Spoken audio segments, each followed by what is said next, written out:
যুদ্ধ নয়, এটা হচ্ছে একটা জাতি, একটা দেশকে নিশ্চিহ্ন করার জন্য এক ধরনের প্রক্রিয়া চলছে, যেখানে শুধু বোমা, গুলি, মিসাইল ব্যবহার করা হচ্ছে না, যেটা গৌতম তাই মাত্র বলছিলেন। জল বন্ধ করে দেওয়া, খাবার বন্ধ করে দেওয়া, হাসপাতালে চিকিৎসা বন্ধ করে দেওয়া, বেবি ফুডের সাপ্লাই বন্ধ করে দেওয়া, এগুলোকে অস্ত্র হিসেবে ব্যবহার করা হচ্ছে। আপনার বক্তব্য শুনি প্রফেসর ঈশ্বরী। এই অঞ্চলটাকে পৃথিবীর অন্যতম ওপেন এয়ার প্রিজন হিসেবে আখ্যায়িত করা হয়েছে অনেক লিটারেচারে। অর্থাৎ সেটা একটা কারাগারের মতো, কিন্তু অথচ সে গারদ নেই। তার কারণ হচ্ছে একদিকে হচ্ছে সাগর, অন্যদিকে ইজিপ্ট, আর এদিকে ইসরায়েল।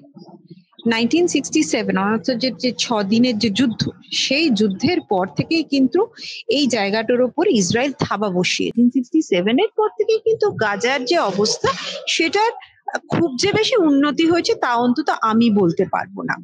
কিন্তু যে ঘটনাটা কিছুদিন ধরে ঘটছে, অর্থাৎ আমরা মাস ধরে দেখছি, এই যে সংঘাত, এবং তার সঙ্গে যে কথাটা গৌতম বাবু বলছিলেন আমি শুনছিলাম, সেটা হচ্ছে যে এই যে নরসংহারের যে বিভিন্ন পদ্ধতি শুরু হয়েছে, এটার কিন্তু ব্যাকগ্রাউন্ড হচ্ছে হামাসদের যে প্রতিক্রিয়াশীল গোষ্ঠী, এবং তারা যেভাবে হামলাটা করেছিল 2023 সালে, সেটার ফলেই কিন্তু আবার এটা প্রথম না যে হামাসদের সঙ্গে প্রথম সংঘাত হচ্ছে, এর আগেও সংঘাত হয়েছে, 8-এ হয়েছে, 9 হয়েছে, 12 হয়েছে, কিন্তু হামাসরা এইবারে যেটা করেছে সেইটা আমার মনে হয় নেতানিয়াহু সরকারের কাছে একটা খানিকটা ব্যক্তিগত পরাজয়। কারণ আমরা যে পৃথিবীময় ইসরায়েলের যে ইন্টেলিজেন্সের যে কথা বলে থাকি, শুনে থাকি, আয়রন ডোমের কথা শুনে থাকি, সেইটা কিন্তু ব্যর্থ হয়েছিল, এই বিষয়ে কোনো সংশয় নেই। এবং ফলে তারা হস্টেজ তুলে নিয়ে চলে গেছে, এবং সেই হস্টেজ প্রায় 250 হস্টেজ, প্রায় 1000 খানিক মানুষকে তারা মেরে গেছে। কাজে এই যে পরাজয়, এই যে লজ্জা, এবং আন্তর্জাতিক সমাজে যে এই মুখ নষ্ট হওয়ার ব্যাপারটা, এটা আমার মনে হয় নেতানিয়াহুর কাছে একটা ব্যক্তিগত পরাজয়ের জায়গা হিসেবে তিনি ধরে নিয়েছেন। এবার এটা মাথায় রাখতে হবে যে সব যে আপনার যে রিলিজ হবার যারা রয়েছেন, তারা কিন্তু সবাই রিলিজ হননি। যতদূর জানা গেছে এখনো 64 জন রয়েছে, তার মধ্যে কিছু জন মারা গেছেন অলরেডি, বাকি জন কিন্তু এখনো সেখানে রয়েছে। এবং ইসরায়েলি পরিবার যারা সেখানে আটক রয়েছে, তাদের যে পরিবার যাদেরকে কিডন্যাপ করা হয়েছে, তাদের মনেও কিন্তু এবারে একটা প্রশ্ন উঠে এসেছে যে নেতানিয়াহু সরকার আদপেও কি তাদেরকে নিঃশর্তে এবং বলতে পারে নিরাপদে তাদেরকে ফেরত আনতে পারবেন কিনা, এই জায়গাটা কিন্তু তৈরি হয়েছে।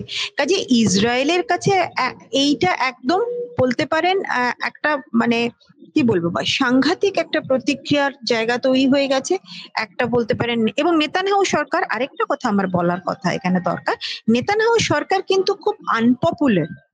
ইসরায়েলের মধ্যে কিন্তু নেতানিয়াহু সরকার নিয়ে অনেক সমস্যা আছে, এবং তিনি ইনফ্যাক্ট আপনারা জানবে যে বিচার ব্যবস্থার উপরেও প্রভাব খাটানোর চেষ্টা করেছেন, এবং সেটা নিয়েও অনেক সমস্যা তৈরি হয়েছে। কাজে যেটা হয়, দেশের ভিতরে আভ্যন্তরীণ জায়গায় যদি ফাটল দেখা দেয় এবং সেখানে যদি কনফিডেন্সের অভাব হয়, তখনই দৃষ্টিটা অন্যদিকে ঘুরিয়ে দেওয়ার একটা চেষ্টা করা হয়, রাইট?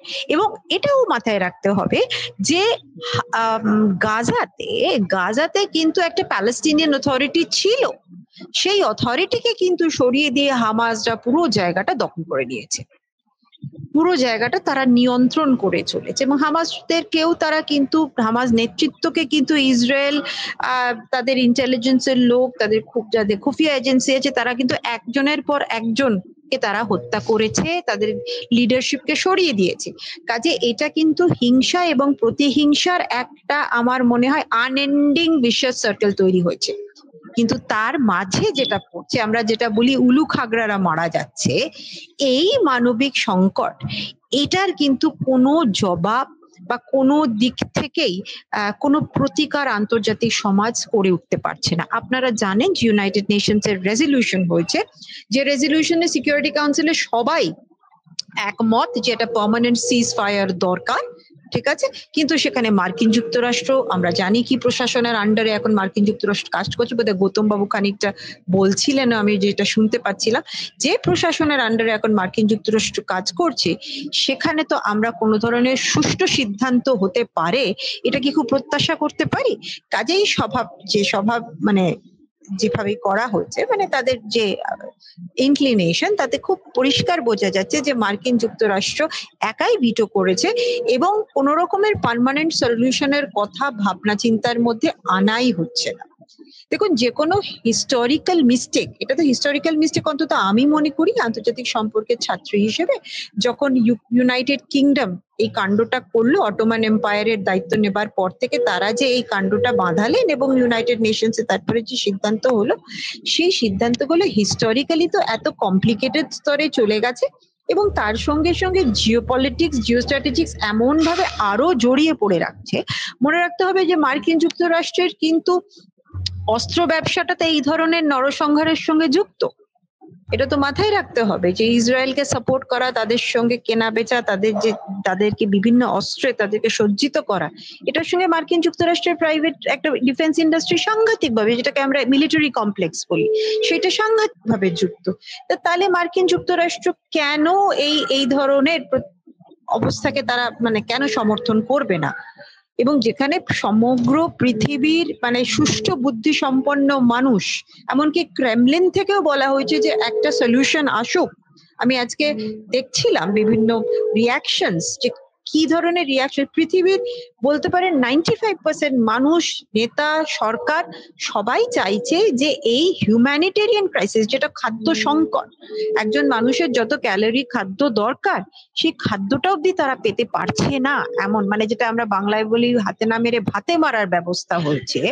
এই জায়গাটা যেখানে তৈরি হয়েছে, সেখানে একা মার্কিন যুক্তরাষ্ট্র মানে আপনি বুঝতেই পারছেন যে কি ধরনের একটা অদ্ভুত মানে তাদের মানসিকতা, যে তারা কিছুতেই সিজ ফায়ারের সলিউশন, এবং সিজ ফায়ার তো জানুয়ারি মাসে হয়েছে, আমরা তো জানি হয়েছে, কিন্তু তা সত্ত্বেও কি এই ধরনের হানাহানি মানাহানি বন্ধ হয়েছে?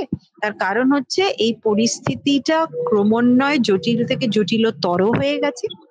যতক্ষণ না হস্টেজদেরকে উদ্ধার করা যাবে ততক্ষণ ইসরায়েল বন্ধ হবে না, এবং তাতেও বন্ধ হবে কিনা জানি না। এবং ইদানিংকালে আমি নেতানিয়াহু সরকারের যে বিবৃতিগুলো দেখছি, সেই বিবৃতিগুলো তো মানে সাংঘাতিক, আমি বলে প্রতিহিংসারও ঊর্ধ্বে চলে গেছে।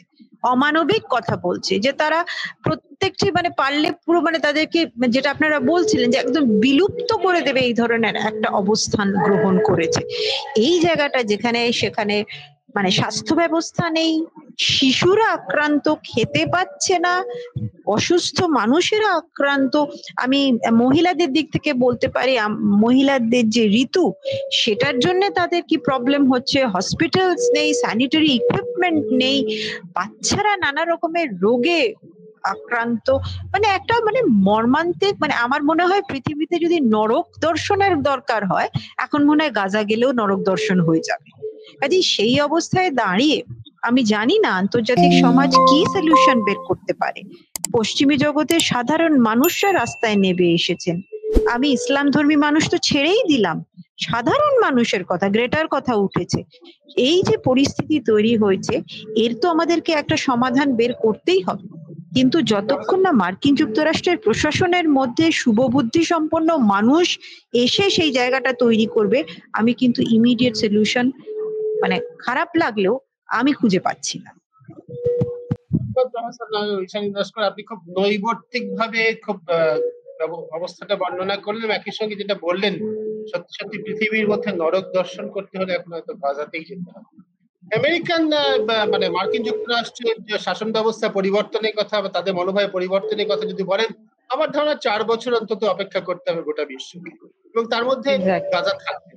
আমি একজন একাডেমিশিয়ান হিসেবে, যেহেতু আপনি এটা স্টাডি করেন, আমি আপনার কাছে যদি জানতে চাইছি, সাংবাদিক হিসেবে আমার প্রশ্ন, অতীতে আমরা দেখেছি 67 সালে থেকে আপনি শুরু করেছেন চমৎকার করে, বিভিন্ন সময় আমরা দেখেছি আরব বিশ্ব বলে আমরা যেটাকে বলতাম, তারা প্যালেস্তিনীয়দের পাশে দাঁড়িয়েছে, জোরদারভাবে পাশে দাঁড়িয়েছে, এবং যার ফলে একটা অন্তত আন্তর্জাতিক একটা জনমত তৈরি করা গিয়েছে।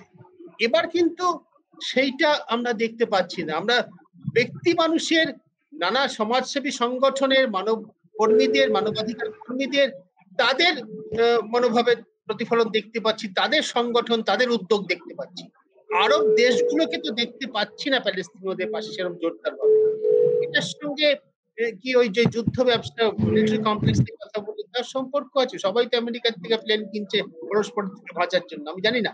আমার প্রশ্ন এটা, এই অবস্থাটা কেন হলো প্রফেসর জন্য? দেখুন, আরব আর মানে আমরা সাধারণত খুব বাইনারি, অর্থাৎ সাদা কালোর মাধ্যমে দেখার চেষ্টা করি।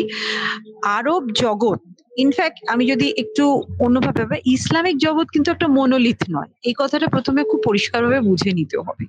তার মধ্যে অনেক ভাগ আছে। আমরা খুব সাধারণত শিয়া সুন্নি ভাগটার সঙ্গেই অভ্যস্ত। আরো অনেক ভাগ আছে, আহমেদিয়ারা রয়েছে, সুফি রয়েছেন, আরো অনেক ধরনের রয়েছে যারা মাইনরিটি, যাদের আওয়াজ শোনা যায় না। কিন্তু আরব জগতের মধ্যে এটা খুব স্পষ্ট যে ইরান সাইড অর্থাৎ শিয়া সাইড এবং আরব যারা ইউএই এই সাইড যারা রয়েছেন তাদের মধ্যে একটা বিভেদ রয়েছে। আমি যেটা আগে আপনার প্রোগ্রামে, আপনার যদি স্মরণ থাকে মনে আছে, আমি বলেছিলাম যে আমেরিকানের মধ্যস্থতায় একটা সেতু বন্ধনের চেষ্টা হচ্ছিল, যার রিয়াকশনে কিন্তু হামাসরা সক্রিয় হয়ে উঠেছে। এটা খুব স্পষ্ট বুঝতে হবে। এবং এখন যে অ্যাক্সিসটা আপনারা দেখতে পারেন, শুনেছেন বা জানছেন নিশ্চয়, হুথিদের আক্রমণ কিন্তু হচ্ছে।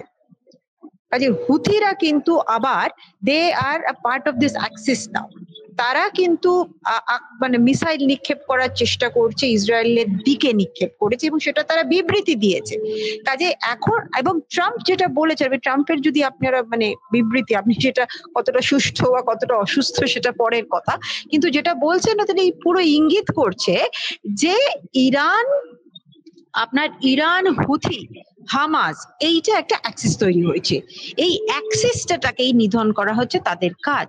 এবং নিধনের আমার মতে দুটো দিক তৈরি হয়েছে। একটা হচ্ছে আরব ইউনিটিটাকে ভাঙার চেষ্টা করা, যতটা পারা যায়, যতটা আরব ইউনিটি ভাঙা যেতে পারে। আর দ্বিতীয় হচ্ছে মার্কিন যুক্তরাষ্ট্র যেভাবে এই রাষ্ট্রগুলিকে সমানে অস্ত্র সাপ্লাই করে যাচ্ছে, তাতে তাদের কিন্তু লাভই হচ্ছে, ক্ষতি হচ্ছে না। দেখুন, মার্কিন মুলুকে তো কিছু হচ্ছে না মশাই। মার্কিন মুলুকে তো 9/11 এর পরে সত্যি কথা বড় কোনো হামলা হয়নি, কিছু হচ্ছে না। যা হচ্ছে এইখানেই হচ্ছে। ফলে এইখানে মানে সাপ্লাই করা, মিলিটারি কমপ্লেক্সে করা এবং ভাঙনগুলিকে আরো প্রশস্ত করা, এটা তো একটা। এবং হামাসদের ক্ষেত্রে, হামাস আমার ধারণা ডু নট ইভেন এগ্রি, অর্থাৎ তাদের, আমার মতে তারা কিন্তু ইউএই লিডারশিপকে মানে না। এটা কিন্তু খুব স্পষ্ট কথা।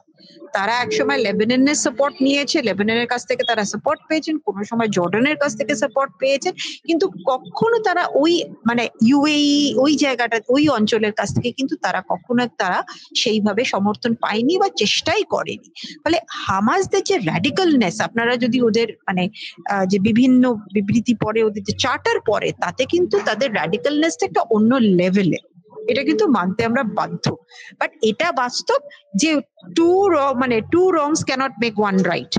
হামাসরা ওই ধরনের প্রতিক্রিয়াশীল বলে ইসরায়েলিরাও সেই ধরনের সাধারণ মানুষের যে কষ্ট দুর্দশা এবং পুরো একটা মানে জাতিকে নির্মূল করে দেবে, এটা কিন্তু কোনোভাবেই কিন্তু জাস্টিফাইড হতে পারে না।